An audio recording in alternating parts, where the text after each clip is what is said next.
அஸ்ஸலாமு அலைக்கும். நீங்கள் வாழ்க்கையில் யாராவது ஒரு சில மனிதர்களோட செயலாலேயோ அல்லது பேச்சுக்களாலேயோ ரொம்ப எரிச்சல் அடையிறீங்களா?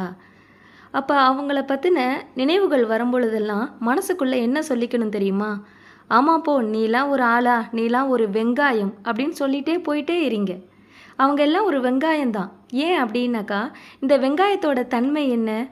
அதை நம்ம உரிக்க ஆரம்பிக்கும் போது கண்களுக்கு எரிச்சல் கொடுக்கும். சில நேரத்தில் அதனால் கண்ணீர் கூட வரும். ஆனால் உரிக்க உரிக்க கடைசியில் ஒன்றுமே இருக்காது. அதை எதுலையாவது கட் பண்ணி போட்டு குழம்புல போட்டு நம்ம சாப்பிட்டுட்டு போயிட்டே இருப்போம். அவ்வளவுதான். அப்போது நம்மளுக்கு எரிச்சல் தரக்கூடிய மனிதர்கள் எல்லாத்தையும் நம்ம எப்படி எடுத்துக்கலாம்? ஆமாம் போ, நீலாம் ஒரு ஆளா, நீலாம் ஒரு வெங்காயம், ஒன்றை நினச்சிலாம் நான் கவலைப்பட மாட்டேன் அப்படின்னு நம்ம மனசில் நினச்சிக்கிட்டா நம்ம சந்தோஷமாக இருக்கலாம். அவ்வளவுதான். அவங்கெல்லாம் ஒரு